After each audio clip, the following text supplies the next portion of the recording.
The night shift was usually silent. Juno Carver sat alone in the dim light of the relay station control room, surrounded by screens showing nothing but empty space. Outside the thick glass window, the stars looked still, frozen in the black. The relay station was far from Earth, orbiting a quiet moon where nothing exciting ever happened. Her job was to monitor deep space communication channels, making sure no important message got lost in the endless static. Most nights, she heard nothing but the low hum of the machines. But tonight the hum changed. It started as a faint crackle in her headset, a soft, broken sound that didn't belong to the usual background noise. She leaned forward, adjusting. The signal filters. The crackle became a whisper. And then she heard it. A human voice. "We failed the first time. This is our second chance." The words were slow, the tone calm but heavy, as if carrying a memory of something terrible. Juno froze. No one was supposed to be broadcasting on this channel. It was an old deep-range frequency, unused for decades. She quickly checked the system logs. The signal was coming from a star system 90 light-years away. That was impossible. Her eyes darted to the system's name, or rather, the lack of it. The navigation chart showed nothing there. It was just a black void, a dead zone. She knew the history that star system had been wiped from all official records almost a century ago. The reason was never explained. The voice repeated the same words, then cut to silence. Juno sat back, trying to steady her breathing. Checked the relay's translation software. No error. It was English. Not an alien transmission. Human. She tapped into the archives to see if there was any record of past missions to that system. There was nothing. Officially, no human ship had ever gone beyond the nearby sector. Humanity's first interstellar ships were only 100 years old, and they had never gone anywhere near that region. So how could there be a human voice from 90 light-years away? Her headset beeped, an incoming call from her supervisor. "Lieutenant Rivas Carver, I'm seeing an unauthorized log entry from your terminal. What did you just access?" She hesitated. "Signal. I picked up a transmission from... Stop right there." His voice turned sharp. "Delete it." "Now," Juno frowned. "Sir, I think it's important." I said. "Delete it. This isn't a suggestion. Forget you heard anything. That's an order." The call ended. Her heart pounded. She stared at the signal file on her screen, glowing faintly as if daring her to disobey. She had never heard Rivas sound like that. In 2 years at the station, he had been calm, even friendly, but now his tone was cold, almost afraid. She should follow orders. That was what her training told her. But another voice inside her head whispered that if something scared Rivas this much, it had to be worth knowing. She quickly connected a portable data stick and copied the file. The process took less than 10 seconds. She then deleted the original from the station logs, making it look like it was gone. But as she turned back to her console, the signal data began to decrypt automatically. She hadn't told it to. The screen filled with strange patterns, lines of numbers and symbols flashing in rapid sequence. But one detail made her blood run cold. The code header was marked with a signature, a military signature. Not from now, not from the last century. It was dated 200 years ago. That was impossible. 200 years ago, Earth didn't even have working fusion drives. Space travel beyond Mars hadn't started. Officially, there were no starships. No colonies, nothing. And yet the code in front of her was a perfect match to the old Earth defense. Encryption keys that had been retired generations before she was born. She checked again. No mistake. The military code was authentic. Her stomach tightened. If this was real, it meant someone had been in that dead star system long before history said they could be. She looked again at the coordinates. 90 light-years. A dead system. There's no reason for anyone to go there unless there was something worth hiding. The thought made her throat dry. What if that was why the system was erased from the charts? Her hands trembled slightly as she saved the decrypted data to her stick. The file size was small, but something about it felt heavier than anything she'd ever held. Then, without warning, every screen in the control room flickered. The lights dimmed. A red warning appeared. Unauthorized access detected. She yanked the stick from the console and shoved it into her pocket. The room returned to normal. The message vanished as if it had never been there. Her headset beeped again. Rivas, Carver, last warning. If you value your career, stop what you're doing. I'll be down there in 5 minutes. The line went dead. Juno's pulse quickened. She glanced at the clock. 5 minutes. That was all she had before Rivas arrived and possibly wiped her terminal completely. She opened the file from her stick, hoping to read more before he came. But the file wasn't text anymore. It had turned into a single image. A photo. It showed a planet under a dim red sun, its surface covered in broken cities. Towers split in half, bridges collapsed into black rivers, and above the ruins, in the gray sky, something massive hung, a dark, jagged shape that wasn't a ship she recognized. Across the bottom of the image, in faded military font, were 4 words: Second contact initiated, failsafe. Her breath caught. Second contact, failsafe. The words echoed in her mind, mixing with the voice she had heard. We failed the first time. This is our second chance. Juno closed the image as she heard footsteps in the hallway. She slipped the data stick deeper into her pocket, her face calm but her heart beat loud in her ears. Whatever this was, it was bigger than her, bigger than the station, bigger than anything she had been trained for. She was now part of it. The eyes that are watching Juno Carver did not sleep that night. The copied signal sat in a small encrypted drive she kept hidden inside her boot locker. The words kept replaying in her head. We failed the first time. This is our second chance. They weren't just a warning. They sounded like someone speaking. From a war? A war nobody remembered. She arrived at the relay control room the next morning and noticed something strange. 2 security officers she had never seen before were standing near her console. Their uniforms had no insignia, no rank marks. They didn't speak to anyone. They just watched. Her supervisor, Merrick, looked pale. He whispered to her as she passed, "Don't ask questions today. Just do your work and go home." His eyes told her more than his words. He was scared. When her shift began, she noticed the relay logs from last night had been wiped clean. It was as if the signal had never existed. But Juno knew better. She still had the copy. Hours later, her console beeped with an urgent private message. No sender, no trace, it said. Stop looking into the signal, they know. Her hands trembled over the controls. For the rest of the day, the strange officers kept watching her, their expressions cold and empty. She tried to act normal, processing standard transmissions from mining ships and cargo haulers. But every time she glanced up, one of them was staring right at her. When her shift finally ended, she took the long route home through the maintenance tunnels instead of the main station corridors. She kept checking over her shoulder. No one followed, or at least she thought no one did. In her small apartment, she locked the door and pulled the hidden drive from her boot locker.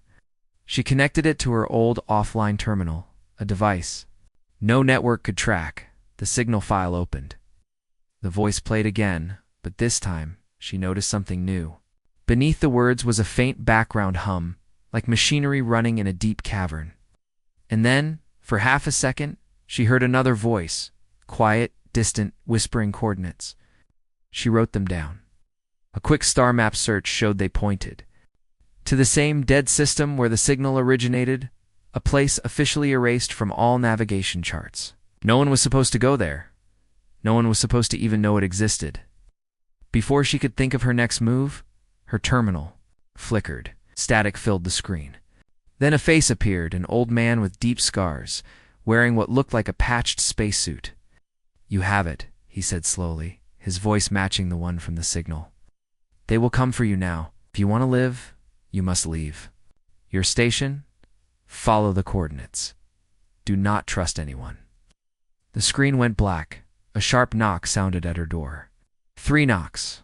Pause. 3 more. Her heart pounded. She reached for the emergency sidearm she kept under the table. "Who is it?" she called. No answer. Then the lights in her apartment went out. In the darkness, she heard the soft hiss of her door unlocking from the outside.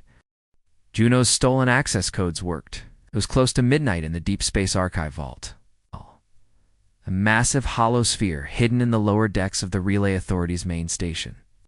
Thousands of encrypted files floated in holographic form. Around her, each one a record from long-forgotten missions.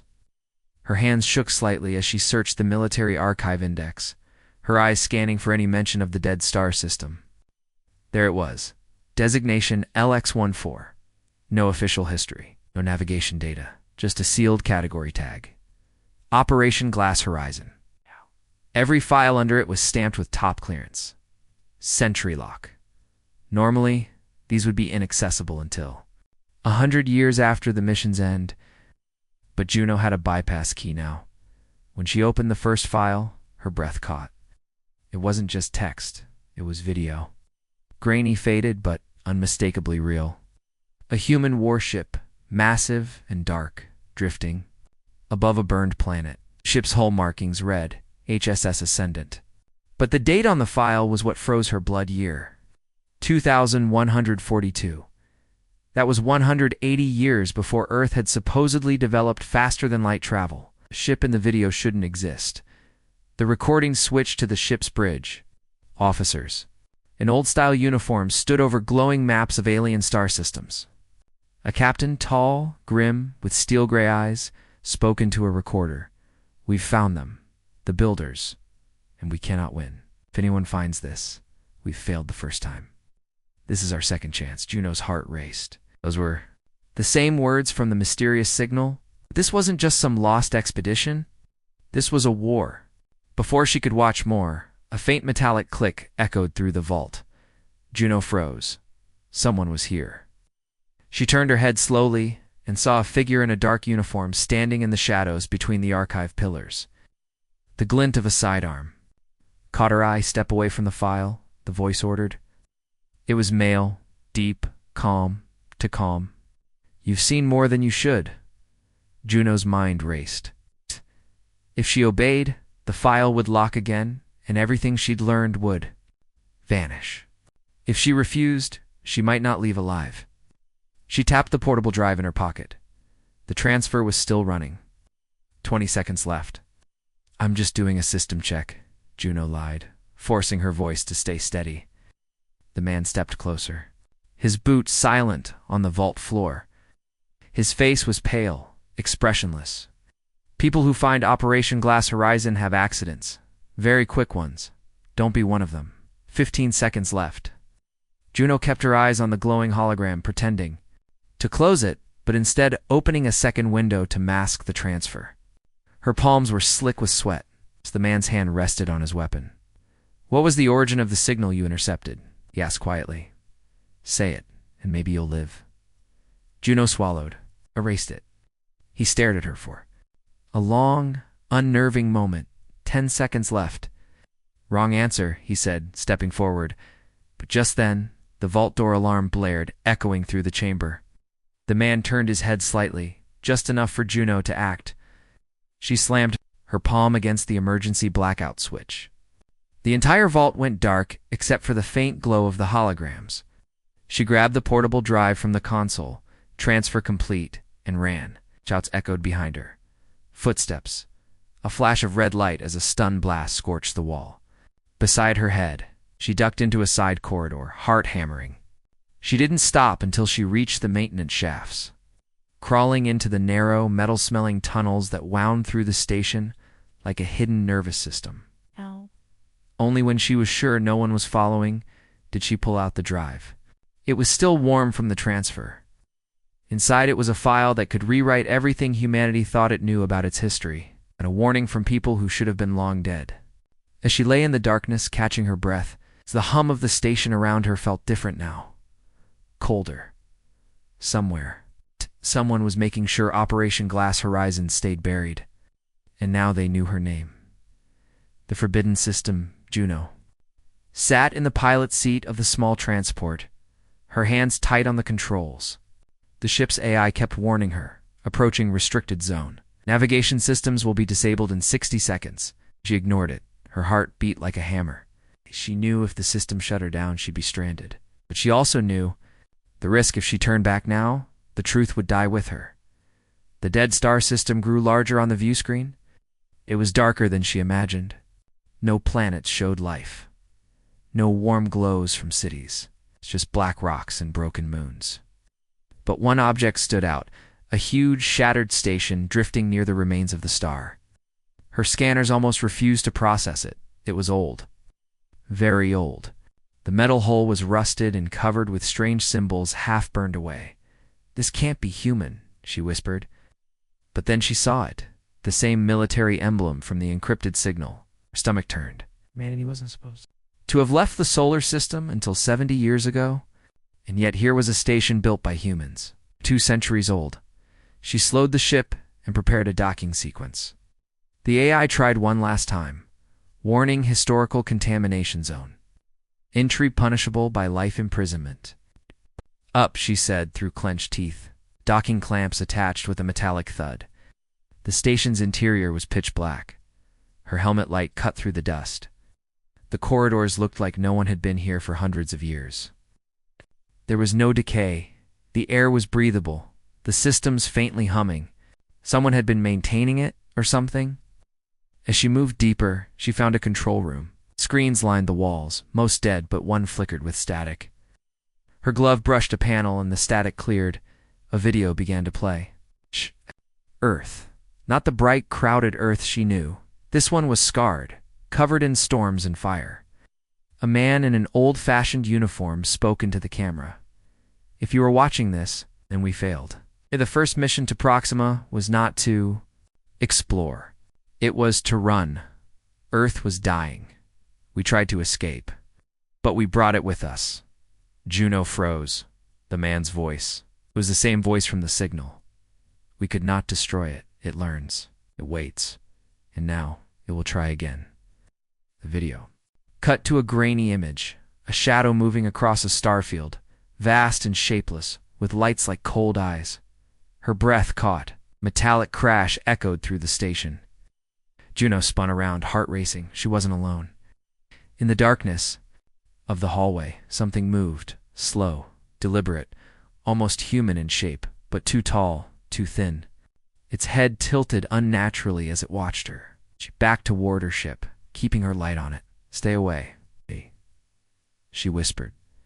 The thing stepped forward. Her helmet light caught its face. A human face. But pale, stretched, and lifeless. Her radio crackled. The voice from the video whispered in her ear, "It's already here." The figure moved faster. Juno ran. She dove into her ship, sealing the hatch just as something slammed against it with unnatural force. Alarms blared. Her engines roared to life, pulling her free from the docking clamps. But as she turned away from the dead system, she saw something following, a shadow, massive, blotting out the stars. It wasn't the pale figure. It was something far bigger. The same cold eyes from the video stared back at her, and then the signal returned. The same words, the same voice. But this time, it ended with something new. "We failed twice. You won't survive the third." The shuttle cut through the black void like a silent blade. Juno sat strapped in, her eyes fixed on the distant glow ahead. The ice planet Varela 7, cold, white, and lifeless. No cities. No stations, just endless frozen plains. The pilot, a grizzled man named Roke, didn't speak much. His hands stayed tight on the controls, as if the ship itself might try to escape. Juno had been told he was one of the few willing to fly here. Most avoided this region entirely. The hum of the engines was the only sound until Roke finally spoke. "You know why no one comes here?" Juno shook her head. "They say the planet whispers. If you stay too long, you hear voices, and you don't come back, right?" Juno's stomach tightened. She didn't believe in ghost stories, but after hearing that ancient signal, she wasn't so sure anymore. The landing was rough. Icy winds clawed at the shuttle as it touched down. Juno stepped outside, her boots sinking, into snow that looked untouched for centuries. Cold bit through her suit like knives. Her scanner beeped. She pulled it from her pack. The signal, the same one she had intercepted back at the relay station, was here. Stronger now. It pulsed every 12 seconds like a heartbeat. She followed it across the ice, Roke trailing behind, muttering under his breath about cursed. jobs, and bad pay. The snow crunched under their boots, the sound swallowed quickly by the howling wind. After an hour, the signal led them to something impossible, a tall metallic spire buried in the ice. Most of it was hidden, but the tip gleamed under the weak light from the sun. "This isn't on any chart," Roke said, frowning. "Could be pre-Union tech." Juno wiped frost from the surface. Strange markings were carved into the metal. They looked human, but the style was nothing she had seen in history books. A panel slid open with a hiss, as if the structure had been waiting for her. A narrow passage led down into darkness. Warm air drifted out, carrying a faint smell, something between burned metal and dust. "Ladies first," Roke muttered. Inside, the walls were smooth and silver, faintly glowing. The air was still, heavy with silence. Juno's scanner lit up wildly, not just one signal now, but hundreds, all overlapping, all whispering the same words: second chance. They reached a chamber deep underground. In the center stood a cryopod, old but still humming. Frost clung to its surface. Through the glass, Juno saw a man. His skin was pale, his hair white, but his face was unmistakably human. He looked alive. Roke stepped back. "That's 2 centuries old tech, same as your encryption codes. But this, guys, not dust. Which means he was here when the message was sent," Juno finished, her voice shaking. A console beside the pod blinked with a single line of text. "Mission failed. Retrieve Alpha." Juno touched the controls. The room filled with sound, not just a voice, a recording, like the same one she had heard that night at the relay station. "We failed the first time. This is our second chance." But then the recording continued. Words she had never heard before. "If you are human, leave now. If you are not, you already know what's coming." Before Juno could react, the ground trembled. Somewhere deep in the ice, something shifted, heavy, mechanical, and alive. Roke's eyes darted to the passage. "That's our cue to run," but Juno couldn't move. Her eyes stayed locked on the man in the pod. His hand had twitched, just slightly, but enough to know he wasn't in deep sleep anymore. He was waking up. The last transmission, the ardent dawn, was breaking apart. Deck plates groaned, bulkheads tore, and the hull's outer layers peeled into the void like paper. Fire suppression systems screamed, but they were useless. The damage was too deep, too fast. Juno's vision blurred from the smoke and the pull of the failing artificial gravity. Sparks rained down from a shattered control console, painting her cheeks with tiny burns. Her ears rang with overlapping alarms, but through the chaos she could hear it, the signal. The ancient voice was still transmitting, echoing from the CUM panel like a whisper from the grave. "We failed the first time. This is our second chance." She stumbled to the controls, coughing. "Override emergency locks," she shouted. The AI's voice crackled back. "Glitching systems. Compromised. Evacuation impossible." A violent jolt threw her into the navigation desk. Outside the viewport, the strange dark shapes, the things that had followed them since the dead star, were moving closer. Not ships, not life forms. They were like shadows cut into space itself, warping the stars behind them. Draven appeared at her side, blood running down his temple. "Juno, the captain's dead. We have maybe 3 minutes before the core goes critical. Then we send it," she gasped. "Send what? The full signal?" "Every byte, every trace, the whole truth." He hesitated. "To who?" "To everyone." She keyed into the CUM system, routing all power to the transmitter. The hull shook violently, another deck collapsing somewhere below. A crewman's scream cut short. The ship's AI tried to warn her again, but its voice dissolved into static. The signal surged.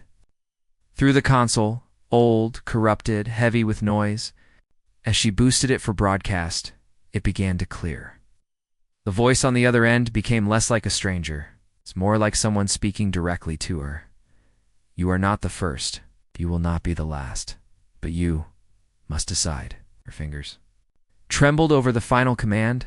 Draven gripped her shoulder. "Juno, if you send this, every government will know. Every lie will collapse. Good, she said. They've been lying for 200 years. Maybe longer. Outside, the shadow forms began merging, their edges flickering like glitching holograms. The air grew colder.